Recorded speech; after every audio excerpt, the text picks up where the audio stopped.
दालनापाठोपाठ महायुतीच्या मंत्र्यांना बंगल्याचंही वाटप करण्यात आलेलं आहे। बावनकुळेंना रामटेक, विखेंना रॉयल स्टोन, पंकजा मुंडेंना पर्णकुटी तर शंभूराज देसाईंना मेघदूत, गणेश नाईकांना पावनगड हा बंगला देण्यात आलेला आहे। पालकमंत्री पदाबाबत महायुतीत कोणतीही रस्सीखेच नाही, त्यामुळे महायुतीत सर्व काही आलबेल आहे अशी स्पष्टोक्ती मुख्यमंत्री देवेंद्र फडणवीस यांनी दिली। पुढील 24 तासात पालकमंत्री पदाची यादी जाहीर होणार, तर ठाण्याचं पालकमंत्रीपद उपमुख्यमंत्री एकनाथ शिंदेंकडेच राहणार अशी माहिती न्यूज 18 लोकमतला सूत्रांनी दिली। गिरीश महाजन यांनी जळगावच्या पालकमंत्रीपदासाठी इच्छुक असल्याची भावना व्यक्त केली आहे, त्यामुळे गुलाबराव पाटील, संजय सावकारे यांच्यासमोर पेच निर्माण झाला। शिवेंद्रराजे भोसले यांनी खासदार उदयनराजेंची भेट घेतली। या भेटीदरम्यान शिवेंद्रराजे भोसलेंना साताऱ्याचं पालकमंत्रीपद मिळावं अशी इच्छा उदयनराजेंनी व्यक्त केली आहे। कोल्हापूरच्या पालकमंत्रीपदावरून महायुतीत सध्या रस्सीखेच सुरू आहे। हसन मुश्रीफ आणि प्रकाश आंबेडकर या दोघांनीही जोरदार फिल्डिंग लावल्याचं समोर येत आहे, तर पुण्याचं पालकमंत्रीपद अजित पवारांना मिळाल्यास या स्पर्धेत चंद्रकांत पाटीलही असण्याची शक्यता आहे। रायगडच्या पालकमंत्रीपदावरून महायुतीत पुन्हा एकदा कलगीतुरा रंगण्याची शर्यत आहे। आदिती तटकर यांनी पालकमंत्री पदासाठी इच्छुक असल्याची माहिती दिली आहे, तर भरत गोगावलेंनी सुद्धा पालकमंत्री पदासाठी दावा केलाय, त्यामुळे रायगडच्या पालकमंत्री पदावरून महायुतीत रस्सीखेच होण्याची शक्यता आहे। रायगडच्या रोहा शहरामध्ये मंत्री आदिती तटकरे यांचं भावी पालकमंत्री अशा आशयाचे बॅनर झळकत आहेत। कार्यकर्त्यांच्या या उत्साही बॅनरबाजीमुळे चर्चांना उधाण आलंय। चंद्रशेखर बावनकुळे जर अमरावती जिल्ह्याचे पालकमंत्री झाले तर सर्वांनाच न्याय मिळेल, त्यामुळे अमरावतीचं पालकमंत्रीपद बावनकुळेंनाच मिळावं अशी मागणी रवी राणा यांनी केली। जालन्याचं पालकमंत्रीपद हे शिवसेनेकडे द्यावं अशी मागणी आमदार अर्जुन खोतकर यांनी केलेली आहे, मात्र हा सर्वस्वी अधिकार मुख्यमंत्र्यांचा असेल असंही खोतकर म्हणाले। सातारा जिल्ह्यामध्ये शंभूराज देसाईंचं जंगी स्वागत करण्यात आलेलं आहे। जेसीबीने फुलांची उधळण करत क्रेनने हार घालण्यात आलेला आहे। दरम्यान पालकमंत्री पदावरून महायुतीत रस्सीखेच नसल्याचं शंभूराज देसाई म्हणाले।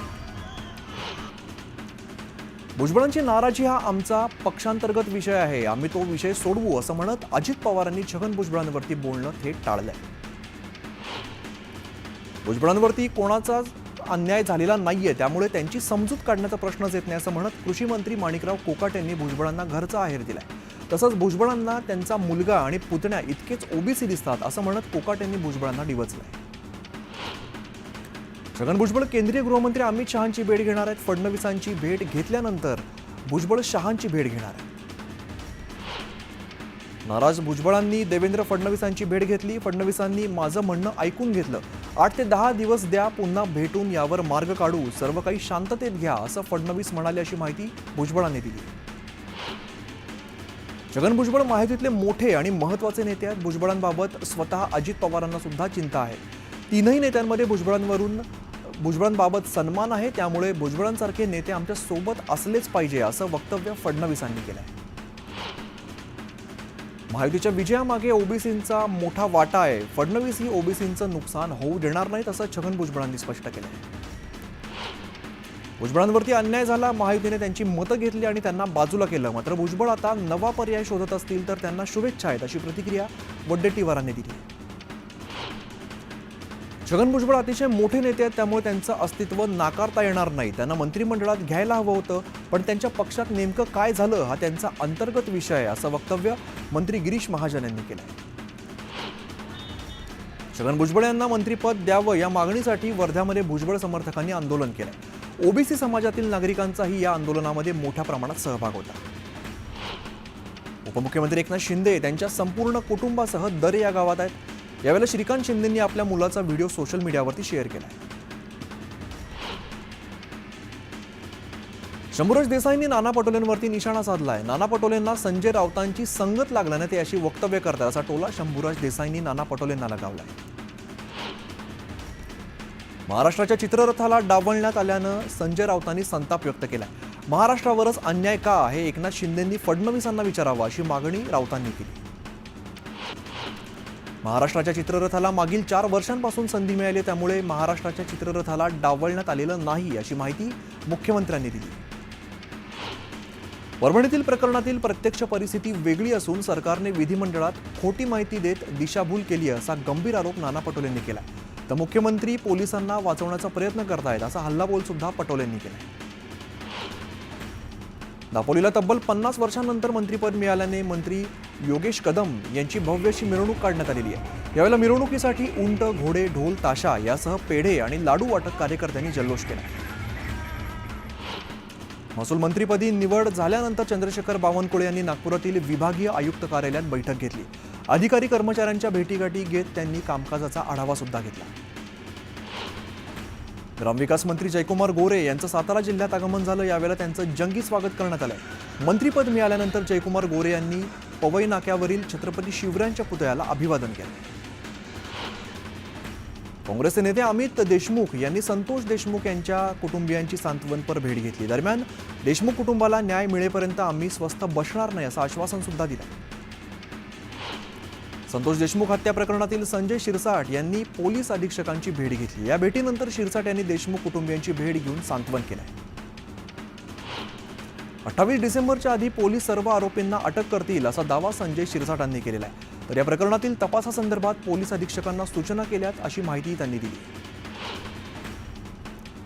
राज्यमंत्री मेघना बोर्डीकर यांनी संतोष देशमुख यांच्या कुटुंबियांची सांत्वनपर भेट घेतली. यावेळेला संतोष यांना न्याय मिळवून देऊ, सरकार त्यांच्या पाठीशी असा विश्वास मेघना बोर्डीकरांनी दिला. बीडमधील माजी सरपंच संतोष देशमुख यांच्या हत्येच्या निषेधार्थ 9 जानेवारीला महाराष्ट्रातील सर्व ग्रामपंचायती 1 दिवसासाठी बंद ठेवण्यात येणार आहेत. अखिल भारतीय सरपंच परिषदेने हा निर्णय घेतला आहे. राहुल गांधी यांनी सोमनाथ सूर्यवंशींच्या मृत्यू प्रकरणात गंभीर आरोप केला आहे. दलित असल्याने सूर्यवंशींची हत्या करण्यात आली. सोमनाथ सूर्यवंशींना पहिली मारहाण केली आणि त्यानंतर त्यांची पोलीस कस्टडीत हत्या करण्यात आली असा गंभीर आरोप राहुल गांधींनी केला. मुख्यमंत्री देवेंद्र फडणवीसांनी राहुल गांधींच्या परभणी दौऱ्यावरून हल्लाबोल केलाय. राहुल गांधी केवळ राजकीय हेतूने परभणीत आले होते, केवळ द्वेष निर्माण करायचा हाच त्यांचा हेतू होता असा आरोप फडणवीसांनी केलाय. सोमनाथ सूर्यवंशींचा मृत्यू जर मारहाणीमुळे झाल्याचं समोर आलं तर कठोर कारवाई करणार अशी ग्वाही मुख्यमंत्र्यांनी दिलेली आहे. संजय शिरसाटांनी राहुल गांधींवरती निशाणा साधलाय. राहुल गांधी केवळ राजकारण करण्यासाठी परभणीत आलेत. कोण मेलं कोण गेलं याचं त्यांना देणं घेणं नाही. फक्त पक्षाचं भांडवल करायचं आणि ड्रामा करायचा एवढंच त्यांचं ध्येय आहे असा हल्लाबोल शिरसाटांनी केलेला आहे. तर राहुल गांधींच्या नौटंकीला लोक भीक घालणार नाहीत असा टोला सुद्धा लगावलाय. नारायण राणेंनी राहुल गांधींवरती निशाणा साधलाय. राहुल गांधींना बाबासाहेब आंबेडकर कधी कळले नाहीत. केवळ निळ्या रंगाचे कपडे घातले म्हणजे आंबेडकरवादी होत नाही असा खोचक टोला सुद्धा लगावलाय. राहुल गांधी यांनी परभणीत येत सोमनाथ सूर्यवंशींच्या कुटुंबियांची भेट घेतलेली आहे. यावेळेला राहुल गांधींनी सूर्यवंशी कुटुंबियांचं सांत्वन केलं. परभणीतील सोमनाथ सूर्यवंशी यांच्या मारेकऱ्यांना अटक करा अशी मागणी करत सकल बौद्ध समाजाने रावेरमध्ये मोर्चा काढलाय. तसंच अमित शहांच्या वक्तव्याचा विरोध करत कारवाई करण्याची मागणी कार्यकर्त्यांनी केली. नो डिटेन्शन पॉलिसी शिक्षण मंत्रालयाकडून रद्द करण्यात आलेली आहे. त्यामुळे 5वी आणि 8वी मध्ये नापास झालेले विद्यार्थी नापासच असणार आहेत. या विद्यार्थ्यांना 2 महिन्यात पुन्हा एकदा परीक्षा द्यावी लागणार आहे. तसंच त्यांना पुढच्या वर्गामध्ये प्रवेश मिळणार आहे. बदलापुरातील बेकरी चालकांनी आज बंद पुकारलेला आहे. पाव बनवण्याचं साहित्य महागल्याने पावाच्या लादीत 3 रुपयांची वाढ करण्याचा निर्णय घेण्यात आला आहे. त्यामुळे महागाईच्या विरोधात बेकरी बंद चालकांनी बंद पुकारला आहे. चिपळूणमध्ये महापुरापासून संरक्षण मिळावं यासाठी भव्य बंधारा बांधण्यात येणार आहे. 2005 मध्ये हा बंधारा तुटल्यानंतर तब्बल 20 वर्षांनी पुन्हा बंधाऱ्याच्या कामाचा शुभारंभ करण्यात आला आहे. यासाठी 20 कोटींचा निधी उपलब्ध करून दिला आहे. राज्यातील अनेक जिल्ह्यांमध्ये 26 आणि 27 डिसेंबरला पावसाचा अंदाज वर्तवण्यात आला आहे. उत्तर महाराष्ट्र, मध्य महाराष्ट्र, विदर्भ आणि पश्चिम महाराष्ट्रात पावसाची शक्यता आहे. टीम इंडियाचे माजी फलंदाज विनोद कांबळी यांची प्रकृती अचानक बिघडली. त्यांना शनिवारी भिवंडी तालुक्यातील कोपर इथे आकृती रुग्णालयामध्ये दाखल करण्यात आले. विनोद कांबळींना बरं होण्यासाठी 4 ते 5 दिवस लागण्याची शक्यता डॉक्टरांनी वर्तवली आहे. कुर्ल्यातील भंगाराच्या गोदामाला भीषण आग लागली आहे. अग्निशामक दलाने आगीवरती नियंत्रण मिळवलं, मात्र आगीच्या भीषणतेमुळे परिसरात भीतीचं वातावरण होतं. येत्या 25 डिसेंबरला येणाऱ्या ख्रिसमस सणानिमित्त ख्रिस्ती बांधवांनी उल्हासनगरमध्ये मोठी रॅली काढली. यावेळेला हजारोंच्या संख्येने ख्रिस्ती बांधवांनी रॅलीत सहभाग नोंदवला आहे. चेंबूरमधील महिला सुलभ शौचालयात रात्रीच्या सुमारास एक व्यक्ती घुसला. त्यानंतर महिलांनी आरडाओरड केली. त्याने एका महिलेला मारहाण केली, मात्र महिलेचा आवाज ऐकताच आजूबाजूच्या लोकांनी एकत्र येत त्या इसमाला चोप दिलाय आणि पोलिसांच्या स्वाधीन केलाय. पेन्शनमध्ये वाढ करण्यात यावी म्हणून दिव्यांगांनी पोस्टकार्ड लिहून सरकारचं लक्ष वेधण्यासाठी आंदोलन केलंय। लाडक्या बहिणींसाठी करताय तर दिव्यांगांना सुद्धा 6,000 देण्यात यावे अशी मागणी आंदोलनकर्त्यांनी केली आहे।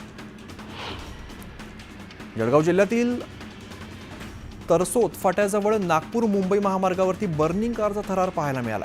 चालकाने प्रसंगावधान राखत गाडी थांबवल्याने मोठा अनर्थ टळला। मुक्ताईनगरमध्ये परिवर्तन चौकात 2 मुलांसह बापावरती गोळीबार आणि चाकू हल्ला करण्यात आलेला आहे। तसंच 10,000ची रोकड चोरण्यात आली आहे। या प्रकरणी जळगाव स्थानिक गुन्हे शाखेने 5 जणांना अटक केली। बीड प्रकरणानंतर लातूर पोलीस ॲक्शन मोडमध्ये आलेत। लातूर शहरातील बाळू डोंगरे हत्या प्रकरणातील मुख्य आरोपी डॉक्टर प्रमोद घुगेला उत्तराखंडच्या हरिद्वारमधून पोलिसांनी ताब्यात घेतलाय। जळगावच्या पिंपळ गावात हरेश्वर पोलीस स्टेशनच्या हद्दीत एकाच वेळी 3 ज्वेलर्सच्या दुकानात चोरट्यांनी डल्ला मारला। मौल्यवान वस्तू, रोकड, दागिने या चोरट्यांनी लंपास केलेत। या प्रकरणी गुन्हा दाखल केला। छत्रपती संभाजीनगरमध्ये 6 महिन्यांपूर्वी लग्न झालेल्या गर्भवती महिलेची पतीने संशयातून हत्या केलेली आहे। मारहाण करणारा आरोपी जहीर नजीर शेख आणि त्याची आई नझिया शेख यांच्या विरोधात वाळूज पोलीस ठाण्यामध्ये गुन्हा दाखल केला आहे। पुण्यामध्ये मद्यधुंद डंपर चालकाने फुटपाथवरील 9 जणांना चिरडल्याने भीषण अपघात झालाय। या भीषण अपघातात 3घांचा जागीच मृत्यू झालेला असून 6 जणांची प्रकृती गंभीर आहे। पुण्याच्या वाघोलीतील अपघातात ज्यांचा मृत्यू झाला त्यांचे नातेवाईक आक्रमक झालेत। वाघोलीच्या मुख्य चौकात झोपून त्यांनी वाहतूक अडवलेली आहे। आम्हाला सुद्धा मारून टाका असा आक्रोश कुटुंबियांनी व्यक्त केला। पुण्यातील PMPLच्या चालकाचा प्रताप समोर आलेला आहे। भरधाव वेगाने येणाऱ्या बसचा विचित्र अपघाताचा व्हिडिओ सध्या समोर येतोय। या अपघातामध्ये चालकाने अचानक ब्रेक दाबल्याने अपघात झाला असून बसची काच फुटली। बुलढाण्यातील लोणार ग्रामीण रुग्णालयाला भीषण आग लागली। या आगीमध्ये एका रुग्णाचा होरपळून मृत्यू झालाय। आगीचं कारण अद्याप अस्पष्ट आहे। मावळमधील प्रति शिर्डी इकडे भरधाव ट्रकवरील ताबा सुटल्याने अपघात झालाय। ट्रक उलटल्याने कार आणि दुचाकीचं नुकसान झालंय। या अपघातात सुदैवाने जीवितहानी झालेली नाही। तुळजापुरात भंगाराच्या दुकानाला भीषण आग लागली। या आगीमध्ये लाखो रुपयांचं भंगाराचं साहित्य जळून खाक झालेलं आहे। आगीचं कारण मात्र अद्याप अस्पष्ट आहे। यवतमाळच्या सारस्वत चौकात मुकुंद कळपुसकर यांच्या वाड्यातील घराला अचानक आग लागली। यामुळे घरातील सागवान लाकूड आणि इतर साहित्य पूर्णपणे जळून खाक झाले। वसईमध्ये भटक्या कुत्र्यांची दहशत असून कुत्र्याने तब्बल 21 जणांचा चावा घेतल्याची नोंद रुग्णालयात करण्यात आलेली आहे। त्यामुळे नागरिकांमध्ये सध्या भीतीचं वातावरण आहे। यावलमधील साई भक्तांनी सालाबादप्रमाणे यंदा सुद्धा यावल ते शिर्डी पायी पालखी काढलेली आहे। साईबाबा मंदिरात साईंच्या पादुकांचं पूजन करून सवाद्य मिरवणूक काढण्यात आली। खेडमधील गोवंश हत्येप्रकरणी पोलिसांनी 24 तासांच्या आत 3 आरोपींना अटक केली आहे। घटनास्थळावरून 1 बैल आणि मांस जप्त केलंय। दरम्यान नागरिकांनी बंद पाळू नये असं आवाहन सुद्धा केलं। लातूर पालिकेने मोहीम हाती घेत मुख्य बाजारपेठेतील अतिक्रमण हटवलेलं आहे। चोख पोलीस बंदोबस्तात मुख्य बाजारपेठेतील सगळी अतिक्रमणं पालिकेने हटवली। रब्बी हंगामासाठी धरणगावातील शेतकऱ्यांना गिरणा धरणातून 3 आवर्तनं सोडली जातात। परंतु डिसेंबर महिना संपत आला तरी सुद्धा पाण्याचं आवर्तन न सोडल्याने शेतकऱ्यांवरती दुबार पेरणीचं संकट ओढावलंय। त्यामुळे शेतकऱ्यांनी पाटबंधारे विभागाला भेटत निवेदन दिलंय।